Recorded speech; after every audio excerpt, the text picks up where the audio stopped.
Welcome to my channel. இன்றைக்கி நம்ம சேனலில் லஞ்ச் மெனு தாங்க போட்டிருக்கேன். அதுக்கு வந்து நான் இன்றைக்கி சிக்கன் வச்சு கிரேவி எப்படி செய்கிறதுன்னு பார்ப்போம். அதுக்கு வந்து இன்றைக்கி 3/4 கிலோ அளவு சிக்கன் வாங்கி அதை நல்லா சுத்தம் பண்ணிவிட்டு மஞ்சத்தூள் போட்டு நல்லா கழுவி எடுத்து வச்சுருக்கேன். அதுக்கு சின்ன வெங்காயம் கட் பண்ணி வச்சுருக்கேன், தக்காளி கட் பண்ணி வச்சுருக்கேன், தாளிக்கிறதுக்கு பிரியாணி இலை, சோம்பு, பட்டை எல்லாமே எடுத்து வச்சுருக்கேன்.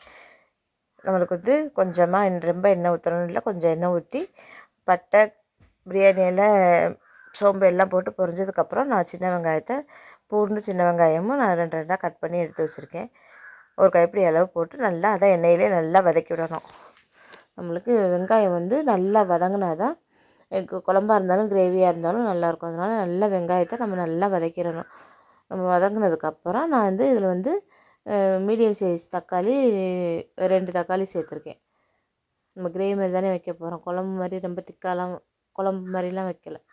அதனால் 2 தக்காளி சேர்த்துருக்கேன். அதுக்கு தேவையான அளவு உப்பு, இந்த டிஷ்ஷுக்கு தேவையான அளவு உப்பை போட்டு நம்ம நல்லா வதக்கணும்னா அந்த தக்காளி நம்மளுக்கு நல்லா வதங்கி வந்துடும். அதுக்காக உப்பை வந்து நான் இந்த இடத்துல சேர்த்துக்கிறேன். அப்புறம் கடைசியில் நமக்கு தேவைப்பட்டால் அப்புறம் போட்டுக்கலாம். நல்லா இந்த தக்காளியையுமே நல்லா நம்ம வந்து நல்லா வதக்கிடணும். இதில் இஞ்சி பூண்டு பேஸ்ட்டு 1 ஸ்பூன் போட்டு அதையும் சேர்த்து நல்லா வதக்கிடணும். அதுக்கப்புறம் நல்லா மஞ்சத்தூள் போட்டு கழுவி வச்சுருக்கேன். தோல் எப்போவுமே இல்லாமல் தான் கழுவி கறி வந்து கட் பண்ணி வாங்கிட்டு வருவோம் நாங்கள். அந்த சிக்கன் தான் நல்லா கழுவிட்டு மஞ்சத்தூள் போட்டு நல்லா கழுவி வச்சுருக்கேன். அது தண்ணியெல்லாம் இருத்துட்டு நம்ம இதில் சேர்த்துக்குவோம்.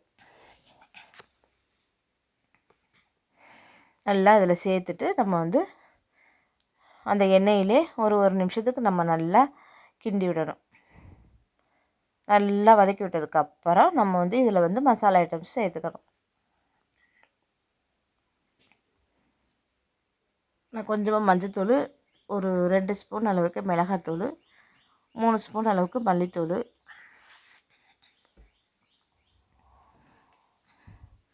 3 ஸ்பூன் அளவுக்கு மல்லித்தூள் சேர்த்து நம்ம வந்து நல்லா எண்ணெயிலே நம்ம அதை வந்து நம்ம தண்ணி ஊற்றாமல் நம்ம வதக்கிடணும். அப்போ தான் அது ஒரு தனி டேஸ்ட் கொடுக்கும். நம்ம தண்ணியை ஊற்றி செய்கிறத விட இதில் இந்த எண்ணெயிலே கொஞ்சம் சுருள நம்ம வதக்கி விட்டோம்னா ஒரு 2 நிமிஷம் வதக்கி விட்டால் போதும். வதக்கி விட்டுட்டு நம்ம செய்யும்போது இந்த டிஷ்ஷு சூப்பராக இருக்கும்.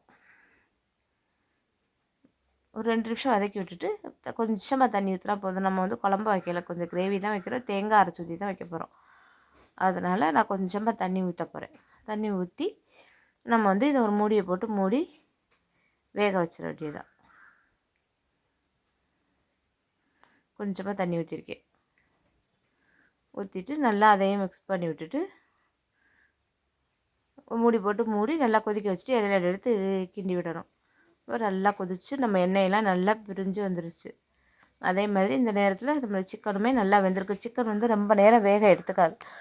அதனால் நம்ம வெந்ததுக்கப்புறம் நான் வந்து இதில் வந்து தேங்காய், சின்ன மூடி தேங்காய் ஒரு மூடி, அதில் மிளகு, சோம்பு, ஜீரகம் கொஞ்சம் போட்டு கொஞ்சமாக கசகசா போட்டு,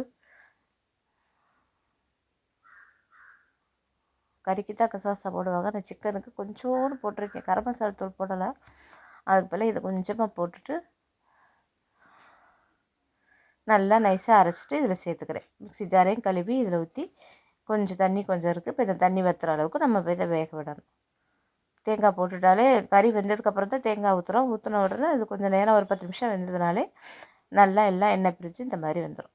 அவ்வளோதாங்க, சூப்பரான சிக்கன் கிரேவி ரெடி. இதை லேசாக நம்ம கொஞ்சம் குழம்பு சாப்பாட்டுக்கு ஊற்றிட்டு சாப்பிட்றது நல்லாயிருக்கும். இதேமாதிரி செஞ்சு பார்த்துட்டு எப்படி இருக்குன்னு சொல்லுங்கள்.